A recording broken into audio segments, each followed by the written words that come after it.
കഴിഞ്ഞ വീഡിയോയിൽ മക്കാനൻ്റെ കാര്യം പറഞ്ഞിട്ടുണ്ടായിരുന്നു. ലോട്ടസ് സീഡാണ് കേട്ടോ. അത് ഭയങ്കര ഹെൽത്തി ആയിട്ടുള്ള സംഭവമായതുകൊണ്ട് തന്നെ അത് വെച്ചിട്ട് ഒരു ചെറിയൊരു ഡിഷ് ഉണ്ടാക്കുകയാണ് കേട്ടോ.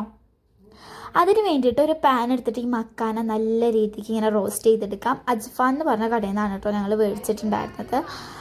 102 രൂപ 50 ഗ്രാമിന് അങ്ങനെയാണ് മേടിച്ചിട്ടുണ്ടായിരുന്നത്. എന്നിട്ട് ഈ സൗണ്ട് ഉണ്ടല്ലോ അങ്ങനെ ആവണം. എന്നിട്ടൊരു പാൻ എടുത്തിട്ട് അതിലേക്ക് ശർക്കര ഇട്ടിട്ട് നല്ല രീതിക്ക് ശർക്കര പാനി ഉണ്ടാക്കിയെടുക്കാം. അതിലേക്ക് ഈ റോസ്റ്റഡ് ആയിട്ടുള്ള മക്കാന ലോട്ടസ് സീഡ് ചേർത്തിട്ട് നല്ല രീതിക്ക് മിക്സ് ചെയ്ത് കൊടുക്കാം. നിങ്ങൾക്ക് എല്ലാവർക്കും ഞങ്ങൾ വീഡിയോ ഇഷ്ടമാവുകയാണെങ്കിൽ ലൈക്ക് ചെയ്യുക, ഷെയർ ചെയ്യുക, സബ്സ്ക്രൈബ് ചെയ്യുക, സപ്പോർട്ട് ചെയ്യണം കേട്ടോ. പിന്നെ ഒരു പരന്ന പ്ലേറ്റ് എടുത്തിട്ട് അതിലേക്ക് ഇതിങ്ങനെ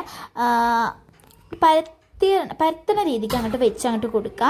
എന്നിട്ട് കുറച്ചങ്ങോട്ട് കഴിയുമ്പോൾ ഇതിങ്ങനെ കട്ടയായിട്ടുണ്ടാവും. അടിപൊളി ടേസ്റ്റാണ്. പക്ഷെ ഞങ്ങളെടുത്ത ശർക്കര കുറച്ച് കൂടിപ്പോയി, നിങ്ങൾ കുറച്ചെടുത്താൽ മതി കേട്ടോ. അപ്പോൾ ഇന്നത്തെ വീഡിയോ ഇത്രയുള്ളൂ. ബൈ.